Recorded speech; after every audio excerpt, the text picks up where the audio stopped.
This is Educated Artistry. I am your host, fellow lash artist, hype girl, and business coach, Kayla Hertz. Listen along for knowledge, insight, and education into the lash industry. This podcast is created to help you make the best business decisions for your own lash career. You all deserve the lash career of your dreams, and I want our weekly chats to help get you there.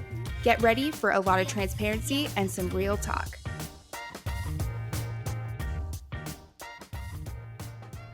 Hi, everybody, and welcome to this week's episode of Educated Artistry. I am your host, Kayla Hertz, and today I am joined by a special guest, Kelsey, the owner of Kuma Lash Studios, and we actually, I think, first connected on TikTok. So I'm super excited to have her on because I believe that I found you when you were in your transition from moving to Spain, and I was just like, wow, I could not imagine moving from the US to another country and restarting a whole business again. So welcome to the podcast, Kelsey. Thank you. Thank you for having me today. I know that, I also found you being in the lash industry, scrolling on TikTok. I mean, I feel like everybody knows of you at this point because you give some really good tips, really good business advice. And I know I was scrolling through, I found you, and you were like, "Oh, I do podcasts." And I was like, "You know what? I'm gonna put my stuff there, and maybe one day if we do podcasts, great, and we'll see what happens." And I know that today's podcast, we're going to be talking about moving abroad and restarting a business abroad. And I feel like today, with the US's political climate, that's kind of a more interesting topic. It's a topic that's coming up more and more. It's a topic that I have more people in my, my DMs, my inbox asking me like, "How did you move abroad? And what is it like being a lash artist in another country?" So that's kind of what we'll talk about today. And hopefully it will help some of you guys if you guys want to move abroad. Watch from me, learn from me, and learn from my mistakes. And I'm sure you have a lot of lessons to share with us, but I would really love to start at the beginning. So, like, when did you get into the lash industry? Where were you? Like, let's just start at the beginning of your journey. I love this question because I have a lot of clients ask me this question, and honestly, it's a funny story. It actually started as a joke. So it was about 8 years ago, 2015, like the old days of lashing. I think that you're also from like 2015. I think we got like certified around the same time, actually. So it's funny when you talk about stuff from the olden days. I'm like, oh, I remember exactly what you're talking about, covering the labels and like using .30s. Like what was going on? I don't know. So anyway, what happened was, let's rewind like 10 years. What happened was me and my sister were already like really kind of into lashes. We liked doing the lash thing. We were getting those chunky like strip lashes from the Chinese nail places. We were all about it. We felt so pretty. We felt so cool. And then like a couple of years later, plastic lashes started coming in and we were like, okay, cool. We were already kind of interested in lashes. So I remember my sister had a friend whose sister did lash extensions and she had just gotten certified. So she was looking for models. So she said, "Hey, I'm looking for models. If you want to come over, you can get your lashes done for $60. I think that was the going rate like 8 years ago for model sets. And so my sister being like 17 at the time, she was like, "Can you come with me? Because I don't want to go to some lady's house by myself." I'm like 17. So I was like, "Okay, fine. I'll go with you." So we drove over to this lady's house and I sat in this lady's like lash room and I watched my sister get her lashes done. She was laying there. She laid there for 8 hours. 8 hours. Why did we not say anything before? Why were we not like after like 4 hours, like we should go? Well, we were also young and the girl wanted to keep her for longer because she still wasn't finished. And I remember my sister was like, I could see my sister's hands like twitching on the table. I just knew because she's my sister. So I told the lady, I said, "Hey, like we got school tomorrow. We got to leave. Do you think it's going to be finished?" So we get up, we leave, we're driving back home. It's late by this point. We're driving, it's dark, and it's like super quiet. My sister had been fussy because, when we get out of the lash studio, we're like looking in the mirror. She's picking apart her lashes. She's like, "They're not even full. I sat for 8 hours and they're not even full." Oh my God. So I'm driving her home in the dark. It gets quiet. She looks over at me and she's like, "You know what you should do?" And I'm like, "What? What should I do?" That's my sister's name. She goes, "You should learn how to do lashes so you can do mine for free." That's what she told me. Like straight up. And I was like, "Girl, no," immediately no. I was like, immediately no. I was like, no, I don't want to touch people's faces. I don't want to touch people's eyes. Bad idea. Like, I'm not going to do that. No. So anyway, we drive home, get home, go to bed, blah, blah. It was like a thought that like sticks in the front of your mind, and then all of a sudden I'm like convincing myself. A few days later, I'm like, should I get like certified in lashes? So it was like one of those thoughts that just kind of stuck in my mind. And 2 weeks later, I'm in LA maxing out my credit card as a broke 21-year-old student. And here I am 8 years later in the lash industry. It was just so random. And honestly, it was all because of my sister wanting free lashes. So that investment turned full. Yeah, that's such a sister move too, especially a little sister being like, you should learn this so you can do mine for free. I also feel bad for that lash artist too, because it's like we all know the feeling when you first start doing lashes and you're like, I've been sitting here and I've been working so hard for 4 hours and I feel like I have gotten nothing done. Like it's so frustrating. I once did, it was like a model set and it was like 3 years in. And I don't know if anybody, I'm sure everybody knows about lash makers.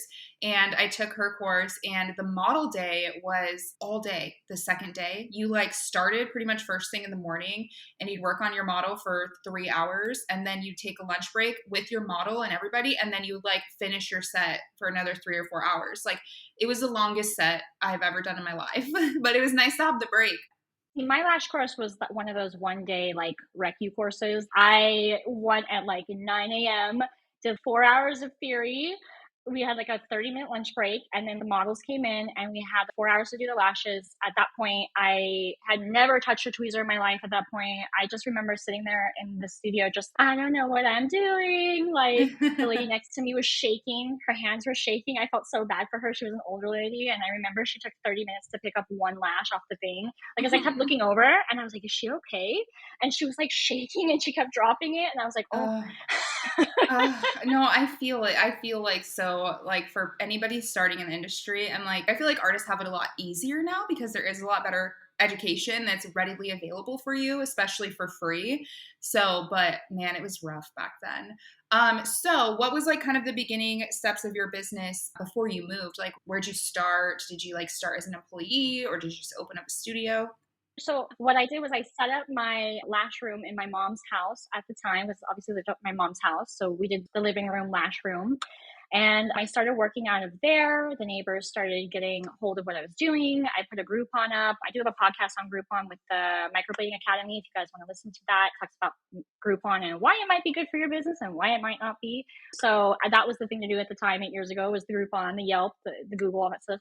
So we did that. I turned into realizing that, maybe this was something that I really wanted to do. I was successful at it. People were coming in. So I decided to do cosmetology school because I wanted to get my license. I actually wanted to do hair. I actually wanted to step away from lashing and just be like a hairstylist. But lashing just was something that was so sticky to me. And I just always fell into it in the background of whatever I was doing. Like it just kind of followed me. And so I just felt like maybe this is just really where I'm supposed to be, in my career, my industry. So after lashing out of my mom's house for like a couple years, going through cosmetology school, I moved to San Diego where I met my husband. He's from Spain, hence why I kind of live in Spain now. So he's from Spain. He came into the United States. We got married together in San Diego. He's a web developer. So he worked at a company in San Diego as a web developer. And I did hair at like a high-end salon and ended up really hating doing hair. Like I just felt like, wow, this is really different than what I thought this was going to be. All of the people in my hair school were so supportive and we had such a great group of friends. And then the moment that I got into like the real deal, like salon, people were so catty. They were so mean. They were like hiding everything from me. Like it was just so drama. And honestly, I was, you know what, I feel so fake. Like I come into work and I just feel super fake with the clients. I feel super fake with my relationship with my coworkers. And I just really, the only thing and they kept putting me for lashes because at the time lashes was still kind of new at that point. And so they're like, oh, we have a lash girl here. So they just kept booking me for lashes. So I was kind of annoyed at the time because I really wanted to do hair. But they kept looking for her lashes. So I just kept doing lashes, like I said, in the background. And then I ended up quitting there and went back to my house, did lashes again from my house, ended up moving from Chula Vista to La Mesa, ended up doing lashes kind of part-time there at my house while I was doing a part-time like office job. And then when COVID happened, they said, oh, you're going to have to come back to the office. And I was like, you know what? I've already been in the company for a couple of years. I was like, you know what? I'm kind of over the office job. I really don't want to have to come back to the office. We don't know how serious this COVID thing is. So I quit the office job and I went back full time at my La Mesa house. And it kind of worked out because it was COVID and everything. And I had kept kind of my clients and things like that. And then after that, we moved to Madrid, where I lived in Madrid for a few months. I didn't start lashing there. And then we moved back to Florida. And I had been in Florida the last year and a half. And at that point, I was very serious about my career. I was like, okay, I have been restarting this business and closing this business many times. Now I'm going to restart this business once again for like my fourth time in Florida. And I'm going to be really serious about restarting this business here. So I restarted my business full time in Florida, and it was really great. I was really successful. It really took off. I had a lot of students coming in. I had a product line that was really successful. I had a wait list. I was kind of at the point in that journey where I was going to have to start hiring employees and possibly open up like a storefront, because it was getting too much that I couldn't just do it out of my home anymore. So, but at that point, we were also moving back to Spain. So it was kind of like I was leading up into the most, powerful point in my journey there, and also having to shut it down simultaneously because I was planning to move abroad. And now here we are in Spain, and now this will be the fifth time that I reopened my studio in a new country. So that's just kind of the key points of this whole journey. But it has definitely been a lot of ups and downs, and I came to Spain honestly thinking very naively that I was going to come here and it was going to be just as successful as it always has been. Because like I said, I've opened this business several times before in different cities, different states, and it was successful. So I thought to myself, why would it not be successful in another like country? I've done this so many times before. How could it not be? So coming here, it has definitely been kind of shocking. I wouldn't say shocking, but just I think I was really naive coming to another country thinking that I was going to start this and it was going to be exactly the same as it was going to be, as it always had been in the US. So, like I said, I've only been open here a month. So we are just, I feel like at this point, I feel like I'm throwing a lot of hooks out there and I'm seeing like what's going to bite. And I feel like that's just kind of what we do in the beginning of our journey, where we're trying to figure out where do we sit in this new place that we find ourselves in. I want to take a quick second to talk to you guys about the Eye to Eye Pro app. This is the beauty industry's first ever dual app for lash artists and beauty service providers to custom brand as their own.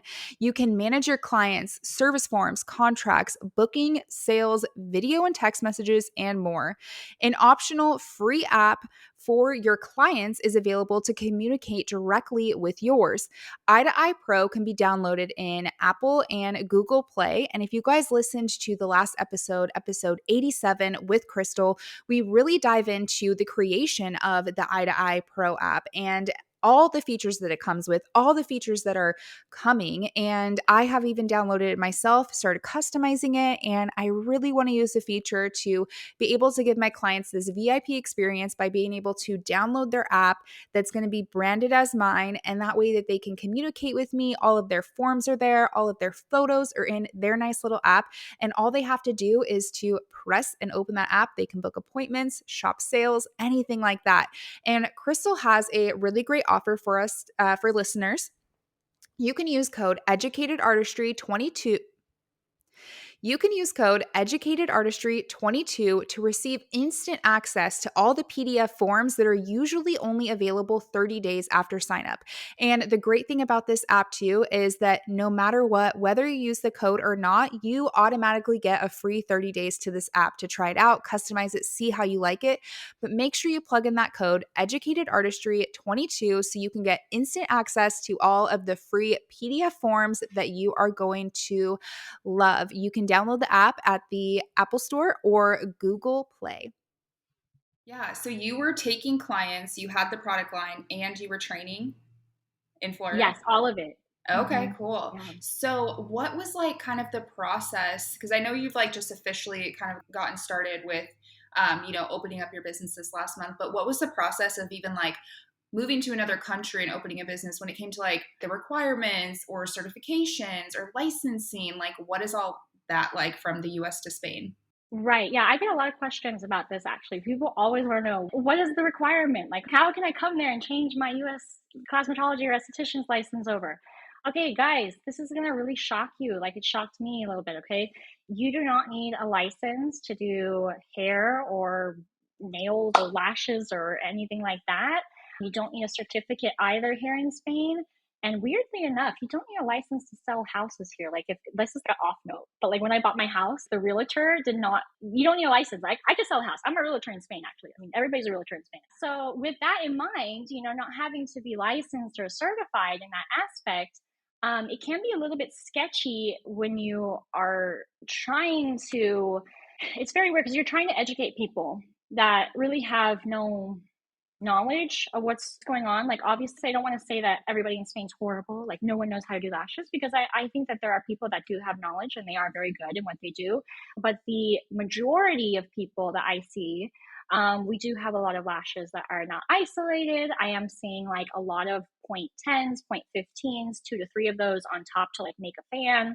Here in Spain, as far as like lashing styles go, a lot of the women here are more natural. So we see more of like short lengths, 8, 9, 10s, C curl. I think I have not seen, now I haven't been open very long, so I can't say, but in the month I've been open, I have not seen any like handmade fans. I've not seen any pro mades even, really. I've just seen a lot of like classic lashes like just stuck on top of each other. I don't know, I'm sure that it exists, but just from the few people that I've taken so far, I'm like, what is this? What are we doing here? And there's like a lot of, I would say, I feel very much like I'm thrown into the past. Like, I really do feel like I'm working 8 years in the past. Like, some of the things I'm hearing and seeing, I'm like, whoa, I feel like I've just been thrown into the past, trying to explain things. People here are still asking what are lash extensions. I remember like 8 years ago, people would ask that, and we would have to explain what they are, what the procedure is, how long, it lasts, blah, blah, blah, blah. And I feel like people in the US are clients in the US are very knowledgeable. Like, they're super knowledgeable with all the information out there. Like, our clients, they know a lot about lashes just from being on social media, just from what we educate our clients in the US. And prices here in Spain too, they're very low compared to the US. So I think that was another thing that really, it kind of almost hurt my pride. And maybe not my pride, my ego, whatever you want to call it. But it was like going from making X amount and knowing that you were good enough to make X amount, because it takes a lot of, courage and bravery to value yourself enough to say, I am worth that much amount. And going from that and building yourself up to a point where you're like, I can charge just because I'm worth that. And then coming here and then going like, oh, no one's going to pay me that. You think about all of these marketing techniques, all the things that we do in the US, it's like, it's almost not applicable here in the new country. It's like, out here, you won't find anybody really charging, like, I would say max over 120. That's really high. That's like on the really, really high end, So you're not going to get anybody that's really going to want to pay you more than that. And so you do kind of have to compete a little bit, at least in the beginning, until you get your name out, with the people that are around you in your area. Because with people not being as educated, I think, as in the US with lashes in that sense, they don't understand why are they paying more. They don't understand that there's a value or a quality behind that number, because there's a bigger focus on price and time here than there is on value and quality at this moment, because this is still new. This is still somewhat of a new thing here in Spain. So this is kind of how it was like 8 years ago, where we were kind of just all competing and we're like, oh, we have to get this out. We have to tell people what this is. And then now that it's such a big thing, everybody knows about it. Now they're like, okay, now I'm going to focus on value and quality over, what's the price and how much time is it going to take? Yeah. No, that's really interesting, but I do feel like you will have a big advantage of like in the education space, probably with other artists in your area. Do you think? Yeah, I have gotten 3 or 4 requests for lash courses in my DMs, but this is something that I have run into, is that because I don't speak Spanish fully at this moment yet, because I'm still kind of new here in Spain, my Spanish is okay for like taking appointments, because at the end of the day, like, we don't have to talk through the whole entire, 2-hour appointment. I can just do my thing and then like talk a little bit in the beginning, blah, blah, blah. But if I'm educating and I'm training somebody, I feel like I don't want to have somebody take my course or pay me and then not understand like what I'm teaching them. So it's been really a killer, because something that I really love is training and education. And I love having students and being a part of that. But for me, I feel like I actually cannot do that out here. And so it hurts even worse when the only thing you want to do is educate and be a trainer and do that stuff that you love with your students, and having people come in and say, hey, what is your course price? What does the course look like? Because that's what you want, and then saying, I'm so sorry, but unfortunately, I can't teach you this course because I don't speak the same language as you. So it's like, it's almost heartbreaking. And then when you're sitting here and every day goes by, I feel like because we are US hardworking hustler kind of woman, we have this kind of mentality, that like time is money. And I feel like I'm sitting here and I'm like, oh my gosh, and no one's texting me, no one's calling, I'm not doing clients. Like, I feel like I know my value should not be tied to my income, but I feel like because we're in the US, our income is often tied to our value because that's just like our religion there. Like, that's just the way that we've been trained. We're just consumers in that way. Like, we just understand it like that. And so for me being here, I feel like there was been many moments where I felt very invaluable, or like I wasn't worth what I was teaching, or I wasn't worth what I was, offering to the client. Because if I say, oh, my price for lash extensions is this, and they're like, never mind, blah, blah, blah. It's like, it really makes you feel like, wow, have I been lying to myself? Like, have I been lying to myself this whole time? So it's just been kind of crushing at times. And definitely coming from somewhere where you were really at the height of your career and everything was working out, and you had wait lists and you had students and you had the store and you had everything was just going well for you. It's very humbling. It's very like grounding, because although life abroad probably does have a better quality of life, it's a slower quality of life, which is what I wanted. I kept saying over and over, like, I can't wait to have a slower pace of life. It's kind of like hindsight. It's like, that's what I was wishing for when I was so busy. Oh, I can't wait to have a slower pace of life. I can't wait to not be doing this. I'm so busy. I just can't wait to have some downtime. And now that I have that downtime, because the universe was like, here you go, girl, you wanted it. Here you go, here you go. Now I'm like, oh my God, I miss my old life. I miss being busy. I miss having all this stuff going on. So it's like, I can't win. I'm just like so imbalanced right now. There needs to be a balance in everything. And I feel like definitely my life's a little imbalanced, but it's okay. We're only on month 1. We've done a few clients, and I gotta call it a win. Honestly, I'm a new person in a whole new country, working with a whole different thing out here. And so for me, I'm definitely gonna call it a win. It's not 0, so something's working. Yeah, and thank you for being so transparent, because I'm sure that's hard, of going from, being busy and successful and being like, wait a minute, it's really different here, and even when you've restarted before in the States and been able to build back up really fast, what was your process with even getting your first couple of clients in? Like, what are your kind of like marketing that you've been doing for that? Yeah, so I have been using the same like kind of marketing that I have always used previously when I've restarted my businesses. Something that I did when I came here was that, of course, I joined the expat groups. You're in a new country, so you're going to join the expat immigrant groups. And so I got myself into those groups and I started kind of befriending people on there. Actually, something that was interesting, because in my area, there was no girl group for my area. There was just like a broad like expat community group here.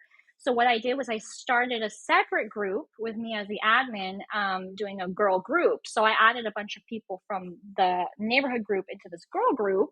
And I set up meetups with the local expats, immigrant community here, and we go out to lunch. And that's a nice way to network and meet other people that are like you. I haven't met any like other American girls out here. I've met a lot of people from Ireland, a lot of people from the UK, but we've met people through that. I actually have a WhatsApp group that is a part of the Facebook group that I created. So I talk to the girls in that group as well. And then I want to say like the first few people that reached out to me about lashes were a part of that expat group. So the first couple of girls that I took were from that expat community. The third person that I took, she was a friend of a family friend or something like that. And then there was been a couple other girls who have just found me like on Google or on Instagram. So the first couple leads that I had, they were just from me generating leads from that Facebook group that I had joined. So it's actually kind of smart, because it was like everybody in the expat community knew me at that point. Like everybody in that group knew who I was, because I was the group admin and I was constantly putting things out. And something else I did too was that you really want to get to know the other local small businesses in your community. And I've always done this when restarting a business in each city, is you want to know who is around you, because you want to create allies, because through creating allies, you create opportunity for yourself. And I really believe that. So something I did was I got with the small businesses and I said, hey girls, I want to put out a goods and services local guidebook. I will create it and I will put everybody's small business, your contact, what you do, what you sell in this book. And I said, this is useful for me because when I have clients, they often ask me who does this in the area. And I would totally love to plug a small business versus some big corporate business or something like that. So a lot of people, they say, oh my God, thank you, Kelsey, for putting this together. This is so great. Like, this is so great to have a community member like you that's so forthright, that's trying to help the community, blah, blah, blah. So we put all of our names. I put all the stuff in this community guide and I put it out to the expat groups. And I said, hey guys, check out all the small businesses, the female small businesses around the area. And so that was really helpful too, because then it also, you're helping other women that are in small businesses. And in turn, they're going to, they kind of help you. They mention you. So I've been trying to kind of just really insert myself into the community as somebody that is helpful, and that's just kind of what I've been doing. And I think it's been great, not only for just my business but for making friends in general, because when you move to a new country away from your family, it's also important that you have like a life as well, and you have friends and that kind of thing. So it was good for two different reasons. Yeah, I think that's so really, really smart, especially like the little guidebook and then starting the Facebook group, like super smart, because it really does come down to community. And I've always been like that too, where, yeah, talking to small businesses, I'm like, if there's a local coffee shop that's nearby, I'm like, oh, you should go try that coffee shop on your way out, like stuff like that. And it does just create this, if you're doing that and you're putting out that energy and referring people, then when like somebody, and that business could be wherever, the business owner, and someone's talking about lash extensions, they're like, oh, I know, you have to go to Kelsey. It's like they're going to be ride or die for you. I was also thinking too, like, I don't know if you have any online courses, but it would be kind of cool if you were able to pay somebody to like translate, do like a Spanish version. That way you can sell your online courses there if people do ask, but then they have like the Spanish version voiceover while you're like teaching too. Yes. Actually, that was something that I really thought about because so the one thing, I do have an online course, and I was never able to put it out because I was so freaking busy all the time. I was like, when do I have time to shoot this course, edit this course? Editing takes a lot, and I had to edit everything on my own. So when I had that really long gap between, moving here and we were looking for the house, and if you guys go to my TikTok, you guys scroll down, you'll find all of those videos where I have basically documented from day one in Spain all the way through all of my ups and downs to finding the house, to going through the bank stuff and buying a house and all that kind of stuff. I documented that also. Everybody could see I'm very black and white. I want you guys to see the truth. I want to be honest with you guys. I feel like people go on TikTok and they say, oh, all the slow-mo, open the windows in Italy, we live a fabulous life. But that is not the truth. I mean, that's not always the truth. So there was a lot of reality checks. And so I try to put them on my TikTok, like, reality check. It's not going to be so black and white, you guys. Like, there's a lot of gray areas and a lot of stuff like that. So I had this downtime. And what I did was I sat in my loft apartment, and it did not have AC. So I was sitting there in the middle of June with no AC, because that can be common here in Spain, that you get a place that does not have AC or does not have heat. So I'm sitting there sweating my butt off. I have like a fan blowing on me, and I had this little crappy ring light because obviously I had been living out of my suitcases. So I didn't have any of my my lash stuff. I didn't have a lash room. I didn't have a house really. I was like renting this apartment. So I had this crappy ring light, and I'm like sitting there with my laptop, and I'm just talking, and I'm doing all the Zoom stuff. I'm going through each chapter of my book. I have a lash manual as well on Etsy that I wrote during this time as well. I sat down and said, I'm going to write my lash manual because I have all this freaking time. So I was able to write my lash manual, and we did actually get that one translated. And I do have a lot of people that are actually buying that lash manual in Spanish. And I actually had my husband translate that, because I knew that sometimes when you translate in the translator apps, you get like weird translations and it just doesn't translate well. So I had my husband read through all like 86 pages of my book and like translate everything out. And he hated it. He was like, oh my God, this is so boring. I'm like, I'm so sorry, but at least you're going to know how to do lashes after this, so he's read like the whole 80-page book and translated it all. And so that's the book that I actually teach my online class. So I got on Zoom and I put it on Zoom, and I didn't do Zoom. I did some other like program that my husband helped me with, but I just basically screen recorded it, and then I talk kind of how I'm talking here, and I show the pages of the book here. I bring up like live samples onto the screen of what I'm talking about, what I'm referencing. And then we have all the video content footage that I shot when I was in Florida, because when I was in Florida, like the last month, I was like, you know what, I'm going to start filming some of these clients I'm doing, because I can use this footage in Florida if I ever do my online course. So I took some of the footage that I had done from there, and I had to sit there and I had to edit and record everything. I had to like voice over everything. I had to put the subtitles on the screen. And I'm telling you, girl, it took me 2 months of 40 hours a week. Like I felt like I was working like a full-time job, sitting there editing. And I think I came up with an 8.5 hour course from start to finish. So it has 77 video modules. It's literally an exact copy of like what I would teach to my students if they came to my course in real life. It's literally the exact same. So you just get it there for like a discount, because obviously I don't have to be there in person. So I do have that online course out, for anybody that wants to maybe learn how to do lashes. That's a good idea that you mentioned with the translating it to Spanish, because that's something that I told my husband. I said, can you translate this to Spanish? Everything that it's saying. He's like, no. He's like, my voice isn't going to be on there translating everything into Spanish. So I'm like, God dang, man, he won't help me. Can you imagine my husband on there like speaking Spanish, like, these are the lashes, the pestañas, extensiones de pestañas.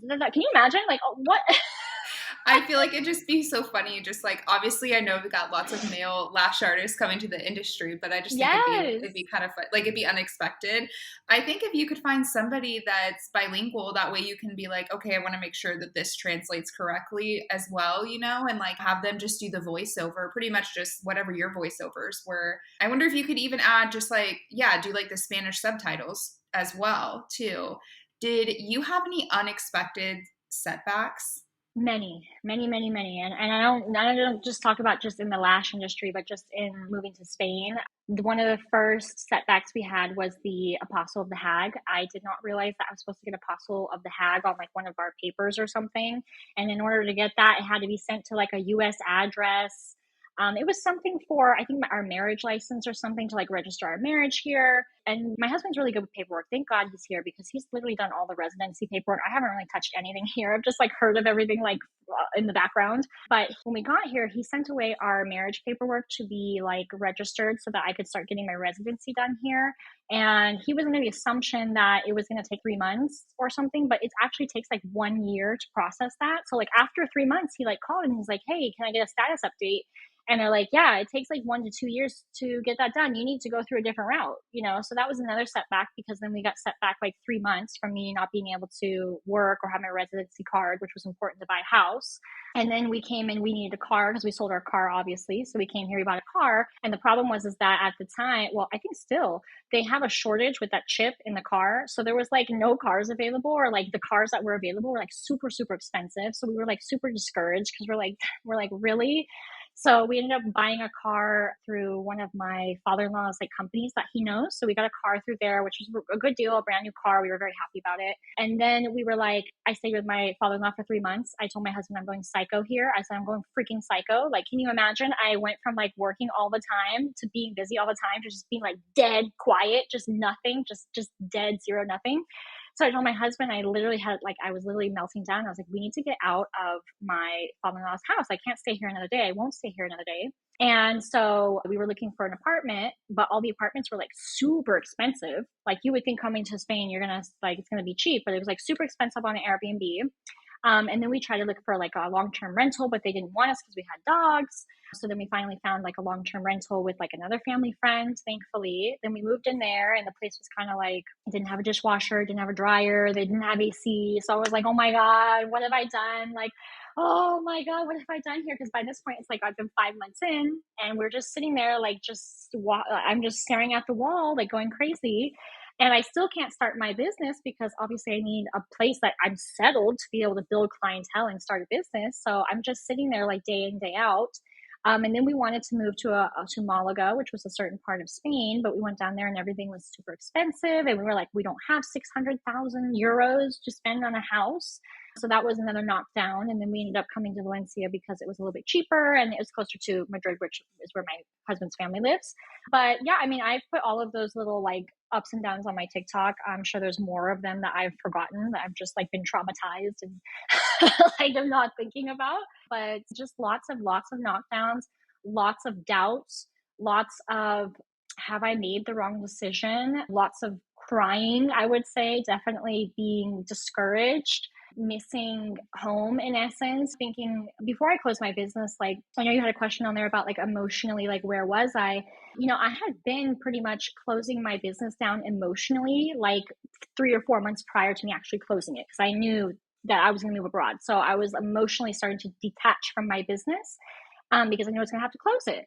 And so just coming from there, like, emotionally closing it and stuff, it just, I don't even know. I don't even remember what I was saying, but yeah, it was very emotional for me to come here and close that. And I was very excited to restart my business here. I'm still very excited. I'm not going to give up. This is something that I'm one of those people that I like challenges, I would say. And I've spent the money, I've invested the money to rebuy all of the things back because I came here with only suitcases, a couple suitcases full of lashes. I didn't have anything else.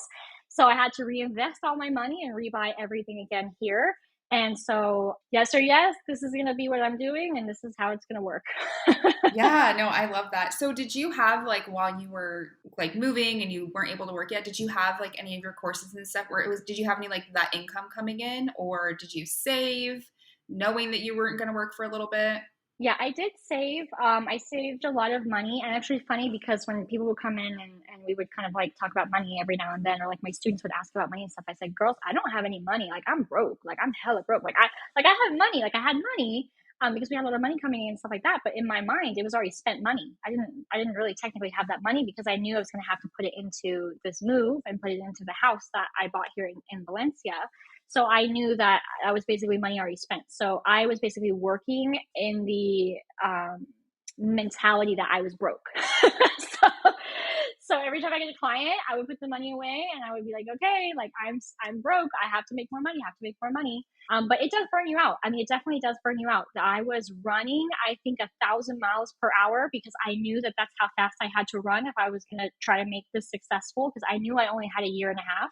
I knew that was my timeline coming into it. So I ran and I sprinted and I worked myself into the freaking ground and I burned myself out so badly a couple times there. And so by the end of it, like I said, emotionally, I was already kind of detaching because I was exhausted. I mean, I was literally exhausted because managing all this by yourself, I don't have any assistant, I don't have any help or anything like that. And actually, it's funny because I had my online store. I had asked my mom, actually, my mom moved. She moved from California to Florida to help me with my online business because she was like, oh, yeah, we're going to make so much money on this online store. And so she came out, she moved out there with me. She tried to help me. I kept telling her, listen, it's really heavy on social media. Like you have to keep plugging our name. You have to be talking to people like on social media. Like you have to be, but my mom, she didn't want to be on social media. Like I would post stuff and she would just click like or something. I'm like, and the only thing she would do is like when the orders would come in, she would like print the orders. And even at times, she didn't know how to use the printer. So she was calling my husband over because we lived in like the same apartment complex. She was calling my husband, the printer broke. And so my husband's having to like leave. I'm between clients. I'm with clients. He's running across the apartment community to help my mom print the post thing for the thing and the packing slip. And so it wasn't really, I felt like I was working more than I was working before because it was not helpful to me. And then she didn't want to help me on social media. And so I told my mom, I said, listen, right now I can only focus on clients because I'm so busy with clients right now. Like literally managing a whole other store right now is a whole other business for a whole other person.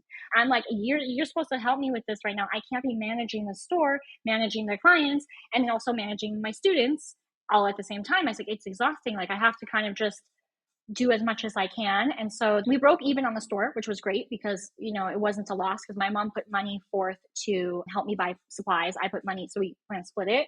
But she only stayed for like 2 months in Florida. She ended up breaking her lease and like going all the way back to Las Vegas. She was like, F Florida. She's like, there's poisonous toads here. I'm not making a lot of money. I said, Mom, you're not going to make a lot of money in the first 2 months of this business. That's Like, true. that's why you have Yeah. to like get it going. Like, what did you think? You were going to come out here and like the next day we were going to be millionaires, like selling lash products online? Like, this is like a passive income and it takes a long time to like get the ball rolling with this. And I think she didn't see the monetary effects soon enough. And I think that's why she left. And then so I was left just kind of managing everything by myself. And it was exhausting. Oh my It gosh. was Yeah, I can't even exhausting. imagine. It like makes my back hurt and makes me tired even you talking about it. I'm like, "Oh, that sounds exhausting," but it's so true. I think a lot of people when they get into products and stuff, they're like, "Oh, this is going to be easy money." And it's like, "No." And I mean, honestly, with any part of your business, you need to show up every day. You have to show up, you have to sell every day if you want to be successful and gain that momentum. And you also have to like serve your audience every day as well. And I mean, that alone can be exhausting, but it's like you really do have to continue to show up. It's not like you just put your website up and you have your link in your bio and people are just always going to go find it magically, you know? Yeah, and I think that's how my mom was really looking at it. She was really looking at it like, oh, everybody knows you. Everyone's just going to start buying from you. Like, there's people on TikTok that have 1 million followers but can't sell 10 t-shirts, like So true. it's nothing to do with your followers. It's nothing to do with who knows you and this and this and that. It's like, it's just difficult. And I told my mom that I was like, it's one of those things that like, it's a slow build and you have to be constantly on social media. This is your job. This is why you came out here to help me. But she didn't want to be on social media because she didn't want to be judged. I said, listen, mom, no one wants to be judged. And honestly, nobody wants to be on social media. I said, you really think we're out here trying to show our faces because this is like something that we love to do every day? Like, no. I said, this is the new reality that we have to live with. And this is how we just have to do business now. Like, this is not because I don't come on TikTok and show everybody. And sometimes I really don't want to post. And I honestly tell people all the time, I say, if my job did not revolve around me having to show up online or be on social media, I'd probably delete that stuff. Honestly, me too, because there are times like I've had to put really strict boundaries on myself too of like getting off. And one thing I started doing was even just putting my phone and charging it at night, like away from my bedroom, because I just will like scroll. And then for me at night, I'll scroll and I'll start getting like this an anxiety of like, oh, I should have posted more. Oh, I should have done that. Or, ooh, why am I not doing enough? Or, oh, like, it's like you get that weird like doom anxiety. So I was like, I can't do this. But it is like having really strict boundaries around it, I think. And also, I don't know, I kind of detach a little bit from really caring what people think, right? Like, I don't care anymore. It's like, I mean, there are times where it gets to me, but I had a video that did pretty well. You probably commented on it, the pricing one that I was like breaking down pricing and stuff. And like people were brutal in the comments. But at the end of the day, I just like laughed. And I just recently made a video where I was like shouting out the top hate comments and read them out, because I'm like, it's just like make light of the situation. Like nothing's that serious. One person isn't going to bring your business burning to the ground. So what is some advice that you would give somebody who is thinking about moving abroad and starting their business all over? Whew, if I could go back and I could tell little old me that was so excited packing my bags, I would really honestly tell her, like, you need to be really realistic because I'm one of those people that I am very delusional when it comes to my business, which is part of the reason I feel like I have been successful in my business because I have actually been just really delusional. You got to be a little bit, honestly. Well, like you said, it's You yes or have yes. to. Like it's gonna work out. We'll figure it out, and it's not an option. It's not an option to fail here. Yeah. And I was super delusional. I really honestly thought I was going to come here and it was just going to be like out the gate. Like people were just going to be like lining up. People were just going to be like texting me. I was going to be so busy like right off the bat. And honestly, not the case. There's been a lot of times where I'm like, oh my God, I made a huge mistake. So just honestly, just be really realistic. Have a plan B for yourself. So whether that's like another part-time gig or if you have like just a lot of extra money that you're cool, you have some padding for a year to kind of float you. I would definitely just say, I think just be realistic and know the language, or at least try very hard. I know you can't learn a language in a year. It takes a long time to master that. But if you go to a country, I think, and I told my husband this, I said, I really wish that if I could go back. I know we came to Spain because family was a big reason for coming here, but I think I would have done better in an English speaking country where I could communicate with people. I think that would have helped my confidence a lot. And I think it would have helped me feel closer to people, closer community and things like that. Because here it's very small community amongst the expat immigrant community of girls. And I feel like I can't really get close to people that speak Spanish because I can't communicate with them. So even if I have a couple Spanish clients here, I feel like I am not as close to them as I would be with my English speaking clients because I can't really get to know them. And so then I feel like also that hurts my business because I have felt a lot in the past that the reason I stayed busy and I stayed booked is because people just like coming and talking to me, hanging out with me, like just talking about life and stuff. And so when I'm not able to deliver that part of my service, it makes me feel like people leave and it's like this awkward, like Will they come back? Did they like me? Did I say something stupid? And it makes me feel bad, like I just feel like I don't know my client on the same level as I would know my client in the US. Yeah, it's like that little missing like connection almost of being able to talk about, but yeah, because I feel that too. A lot of my clients that have been coming to me forever, especially been coming to me from the beginning. And I think anybody that their clients stayed with them long term from the beginning, like they stayed with you, not because your lashes were good, because they probably weren't very good in the beginning. They stayed with you because they liked you, they trusted you, and they enjoyed being in your presence. I mean, I can see that that's a little bit of a complication because I feel like that would be really hard for me too, because I do feel like I build that customer experience and that connection really well with my clients that they're like, I'm not going anywhere else. They're super loyal, but that would be hard. So yeah, that's really good to make sure, like, I mean, knowing as much of the language as you can, but I'm sure being around it, and like your husband speaks Spanish. So it's going to be something that you're just going to catch on probably Yeah, more. I hope so. I have been super nervous. Like I remember the first time that like a Spanish speaking client like was coming over, I was so nervous. I felt like my first day of lashing like 8 years ago, like that kind of pre-anxiety. I was like, oh my God. Like I just felt like I couldn't do lashes, and plus I had an almost year gap in doing lashes. So I was like, am I gonna remember how to do this? Like, is this gonna be like foreign to me at this point? And so she came over and she rang the doorbell. I opened the door and I was like, hola, ¿cómo estás? And she's like, bien, blah, blah, blah. And she starts talking to me, and I'm like, I don't know what she's saying, but I just started saying some stuff about the house. I don't know if she's talking about the house, but the house is here. And then I used like a wrong verb. And then I was like, oh, I use like, you think, and then whenever they leave, you literally repeat the whole conversation over in your head. And then you're like, oh my God, I said this wrong. And oh my God, I said this verb wrong. And so you kind of learn from your mistake in that way, but you have to make those mistakes so that you can learn from those mistakes. But it's very hard when you're a perfectionist kind of personality because we don't like making mistakes. And so for me, if it's kind of like, if my language is not perfect, I almost just don't want to speak it, but I know I have to speak it. I have to stumble and I have to fall for me to be able to get better at speaking that and be eventually to where I can be confident in speaking that Yeah. language. Do you use any like translator apps or anything, or? I used a translator app with the last Spanish client that I had. I honestly thought I was doing pretty good. I was like, I'm doing pretty good. And then she was saying like normal sentences like, yo quiero las pestañas, something, something. And I was like, oh, yeah, I can understand that. So I respond to her, whatever. But then she like wanted to use the translator app. She thought I didn't know or whatever. So she was using the translator app. And I was like, okay. I was like, yeah, I understand what you're saying, blah, blah, blah. And just honestly, just different terminologies too that I'm having to learn within lashing because they will call things differently than how I would call them. So it's just like learning the different terminologies and the different words for bold or natural or thick or short or long or density, long, length, all those kinds of vocabulary that I'm having to learn to do my job. So it's definitely super interesting. Yeah, so I know that you said earlier that the pricing is obviously very different than the US, the style, and then now like the terminology. Is there anything else that like really stands out that's different with lashes? A lot of pre-mades, Okay. like very heavy on the pre-mades.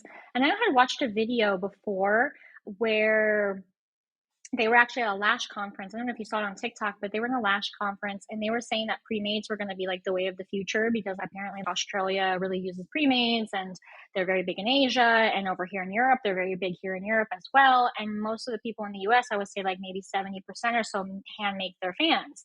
So big emphasis on pre-mades out here, and not even pro-mades, like pre-mades, like with the kind of chunkier bases and stuff. And so that's been kind of different for me because how do I explain in another language that I do handmade fans and why they're better and why you would benefit and why they're more versatile, why they're more customizable, why they're, softer, all of the benefits of it. I'm not against pre-mades or even pro-mades. I think that they can be done well. But for me and just my style and the niche of things that I do, I prefer working with handmade. So also it's like they don't understand why I'm charging more because I'm doing something completely different than all the other people here. So, but they still are not understanding what is this handmade? Why are you charging more? What is this and why should I pay more? Because the other people here, what they do, and I've seen that this is what they do, and it's very hard to explain this to people. But what they'll do here is they will charge you, like, for instance, let me take something like, okay, they'll charge you 80 euros for a full set, but you'll only get 60 to 80 minutes of that appointment. Now, we all know as lash artists, what are you doing in 80 minutes? Like from start to finish, you're not doing a full set. So they'll charge them like that. And so the client here does not understand or does not know that like they're not getting a 100% coverage set. And so then they'll say, okay, in 2 weeks you have to come back, and then we're going to charge you 60 euros for the fill. So they're charging just as much as the full set. So what they're doing is they're splitting the set essentially. So instead of the whole time being 2.5 hours and you paying, what is that, like 160, $150 or whatever it is in that, or maybe my math is wrong, or whatever, but in that full period, you're going to split the set. So it's going to seem like it's cheaper, but really you're paying more for less. Right. So, and that's something that I'm having to struggle to explain to people, because I'm like, the whole timing issue, like I'm charging for the full 100% coverage set in the one first appointment. I am not splitting the set into two different prices, which is appearing cheaper, but really is actually more expensive. Right. And it's like at 2 weeks, their lashes are going to not look as good because if you don't get that full coverage, or it's like you can go 3 weeks instead if we do it this way. Yeah, that's really interesting. Exactly. And a lot of the people here, they have come to me and said that they only get a fill every 1 month, every 2 months. So I don't know how the fills have been explained here. I don't know if that's like a standard way of just wearing them to zero completion and then getting a full set. I don't know if that's how they're doing them here, but like I've had a few clients tell me like, oh, I only go once a month, or I only go every 8 weeks.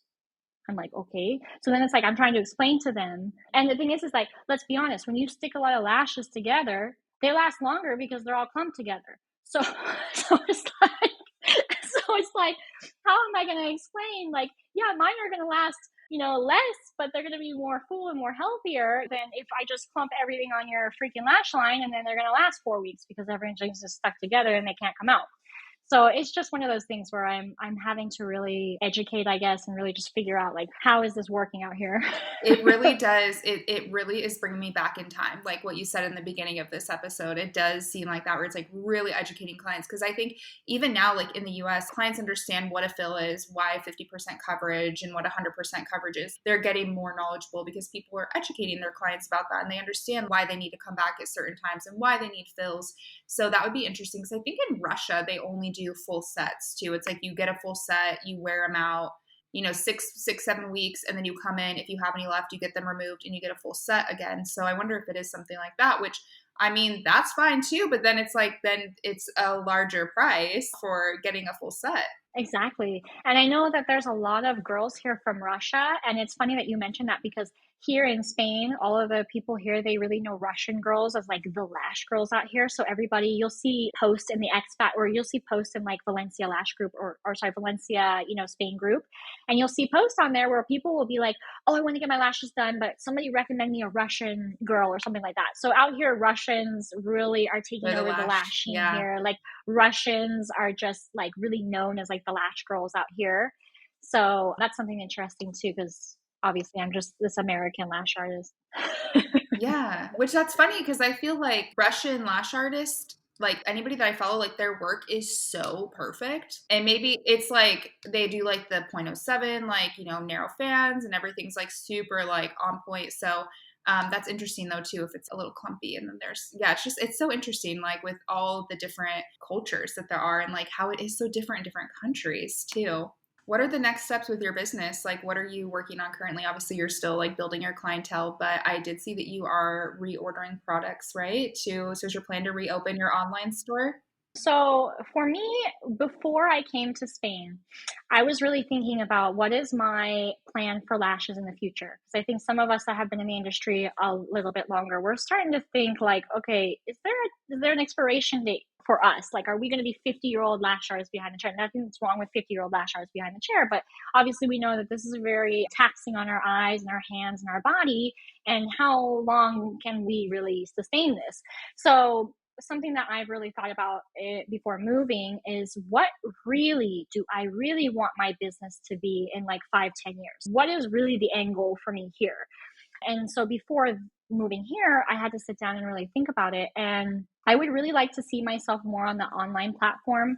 I'd like to be doing more like online teaching, Zoom training, coaching. I'd like to be doing digital sales, whether that's like digital lash products, manuals, things like that. And then I would like to be doing the online store so I can have availability to ship internationally all over. And that would be, in a perfect world, that would be my perfect world. I would just have the online lash store. I'd be doing online products, digital stuff, and then teaching in person. Obviously, when people come to visit me here or in Valencia or whatever, maybe I would travel. Maybe if it's like big enough for me to travel, maybe I would like to do that. Maybe I wouldn't, but that's really where I see myself. I don't necessarily see myself doing lashes forever because it definitely is a burnout sport at some point. And if I do lashes, and I told my husband, if I do lashes out here, I only want to take 2 clients a day because the cost of living is a little bit less, obviously, than it is in the US. So I don't have to feel like that chokehold on me that I'm not going to be able to make my bills. So I just honestly want to go back to where this started 8 years ago when it was just a hobby, because that's what I did 8 years ago is I did this just as a hobby. My sister wanted me to do the lashes for free, and I thought, oh, it's just going to be a hobby to make extra money while I do something else with my career. And then it became full time, all this stuff. And so now I feel like I have an opportunity to take this back right where it began, with just hobby, a couple people a day, maybe even a few people just a week, just to kind of keep myself busy, but mostly focus on online sales. Yeah, that's really exciting. I'm excited. I mean, like I said in the beginning, I found you on TikTok, was watching your journey of moving, and I'm excited to continue to see your journey too on what, where your business goes. And yeah, this has been such a great conversation. And thank you so much for coming on and chatting with me. I know we've been planning it for a while and talking about it. So I'm super excited we finally got the opportunity to do that. And I will make sure to, for anybody listening, in the show notes, I'll have your TikTok linked, your Instagram, your online store once you get it up and going. And I do know that you wanted to do a discount code too. Are you going to be able to ship internationally like right away once you get it up? Is that your goal? Yes. So I'm still waiting on Shopify to verify my address. But once the verification goes through, it should be up, let's say next week sometime. And then I want to do international shipping. I'm going to offer it for 15 euros, which I think is like $17. So that will be the international shipping. And then we do have a discount code, which is going to be 15% off using KK Artistry. And I think you'll put that on wherever, the show notes or something like that, for having me part of the show. And just for the listeners of the show, we'll be able to have that discount code. If anybody's been looking to try some new lashes and support a different brand, then this is definitely one that you can do. But what products do you have currently? So right now I'm keeping it really simple. So we're just doing lash trays. We have lash tape. We have lash shampoo. I have some tweezers that I brought from my line in Florida. But that's all I'm doing right now. I don't have any of the liquid stuff right now because I just really kind of want to see what happens with this. I want to see if that sells or if I can get my name out with those staple items. And then shipping here and taxes here is a whole nother ball game than it is from the US. So they charge me 21% taxes here. And then they charge me my import fees as well. So for example, if I spend $1,000 on manufacturer, I bring it in, I'm going to have to pay 25% in import fees and tariffs. So the taxes in Europe are way higher than the US. So that's why I didn't buy a lot of stuff, because I'm like, okay, wait. Let's see if this stuff sells. Let's see what happens. Let's see how the tax stuff works out. Let's see how the shipping stuff works out. And then we'll decide if we want to continue with that idea in the future. Because if I'm not going to make any money and it's just going to break even, or I'm going to have to spend money out of my pocket to run it, then it's kind of like I don't want to make a huge investment. But I do have really great lashes, really good tape, really good tweezers. I'm a perfectionist, crazy person. So I have dug around for almost a year to find my vendor, have spent thousands on sampling products. I stand strong on my manufacturer. It's not trash stuff. Mm-hmm. So oh, I'm sure. But those are all the things too that people don't think about when even starting a product line in general, like, because you still have to pay a tax to bring stuff to the US. It just wasn't as high, but it's like you still have to have that too. And product can take a long time to get to you, or you get samples that you love and then you order a big amount and then they aren't good. So yeah, that definitely could be a whole other podcast. I was going to say that could definitely be a whole podcast episode in the future. But perfect. Okay. Well, this has been amazing, Kelsey. Thank you again so much for coming on, and I will have all of her info in the show notes. Yes. And thank you guys for joining here on TikTok, and follow me or follow Kayla. And if you guys have any questions, you can DM me on Instagram. I don't know if TikTok will let you, but you can find me on Instagram and DM me. Thank you so much for tuning into another episode of Educated Artistry. You can find me on Instagram at Educated Artistry Podcast or KK Artistry. I am also on TikTok at KK Artistry. Listen, subscribe, and please leave a review on Apple Podcasts, Spotify, or wherever you listen to your podcast. If you're interested in advertising on the podcast, please email me educatedartistrypodcast@gmail.com.